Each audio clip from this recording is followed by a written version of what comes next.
Okay, question 19 was question 19 had two questions, that is 19A and 19B. So let's start with question 19A.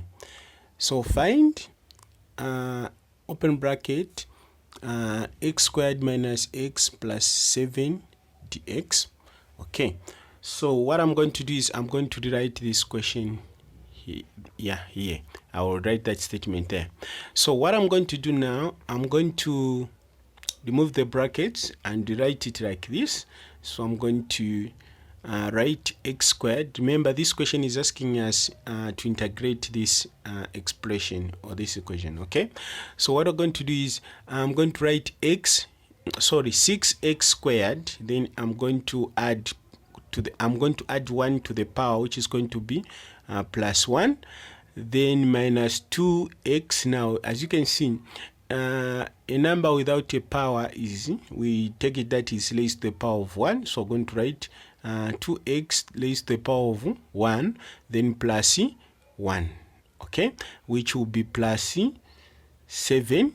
Now I'm going to write x to 7. It's more or less like 7 has got an x which is not visible, and that x is raised to the power of 0. So it's going to be x raised to the power of 0, then plus 1, okay, which I'm going to add a constant which is c. Okay, once I've done that, then I'm going to add the powers first. So I'm going to, when I add 2 plus 1, only 6x, we have got 6x, 2 raised to the power 2 plus 1. So which means we're adding the powers there on top, which is 2 plus 1 will give us 3. So we're going to have 6x raised to the power of 3. Okay, 6x raised to the power of 3 plus, then we're going also to add not plus but minus 2x plus 1 on top of the powers there. 1 plus 1 will give us 2. So we are going to have minus 2x squared,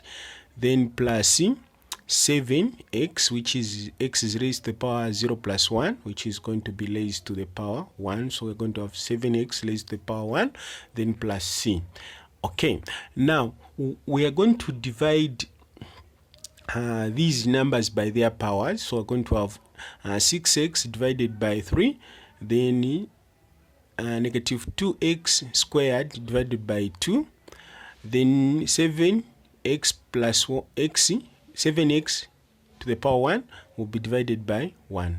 Okay, once we have done that, then the next thing we're going to do is we're going to find the quotients. So 6 divided by 3 will give us 2, or let me say 6x cubic divided by 3 will give us 2x raised to the power 3 minus, then we say negative 2x squared divided by 2 will give us negative 1, which you can write negative x squared, plus then 7x divided by 1, we're going to have 7x. Now remember, even if I write 7x without raising it to the power 1, it is more or less like it is raised to the power 1. Okay, so we're going to say plus c. Okay, and that was the answer that was expected in an exam. It was 2x raised to the power 3 minus x squared plus 7x plus c. Okay, let's go to question number B, 19B. Okay, 19B was as follows. The areas of two similar cylinders are 64 centimeter squared and 36 centimeter squared respectively. If the height of the larger cylinder is 30 centimeter, find the height of the smaller cylinder. So we're going to come up with a proportion, so which is 64 centimeter squared is equal to 30 centimeter. As you can see, as you have read, that a cylinder with 64 centimeter, with the area of 64 centimeter squared, has the height of 30 centimeter. So now we come to the other cylinder which has got the area of 36 centimeter, which is 36 centimeter. And what is the height? The height is not given, and that's what we want to find. So the height of this cylinder, will replace it with the x, okay, which is equal to x. Okay, before we do anything, what we are going to do is we are going to square 64 and 36. Okay, we're going to find the square root of 34 64 centimeter squared and 36 centimeter squared. So I'm going to write like that. Okay, we're going to find the square root of that. Then the square root of 64 is the square root of 64 centimeter squared is 8 centimeter, which is equal to 30 centimeter. Then the square root of 36 centimeter is 6 centimeter, which is equal to x. Okay, once we've done this, then the next thing we're going to do is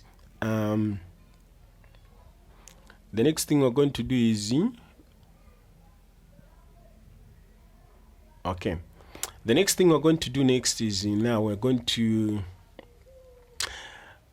cross multiply. So we're going to have 8 centimeter multiplied by x, which will give us 8 centimeter x, which is equal to 30 centimeter times 6 centimeter.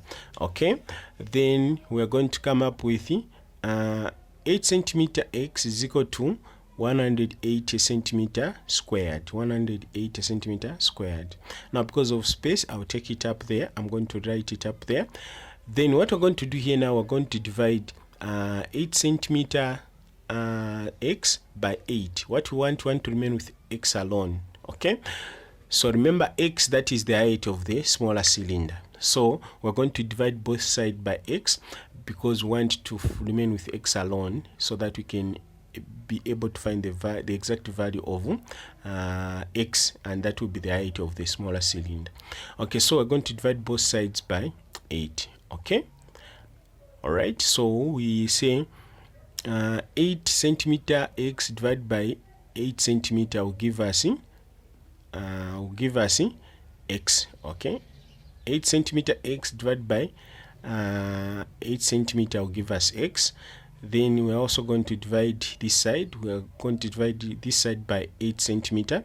So we're going to say, let's start with the numbers first.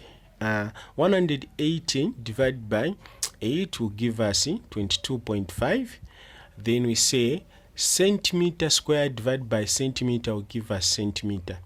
So the value or the height of the smaller cylinder is 22.5 centimeter. Okay, let's go to question number 20.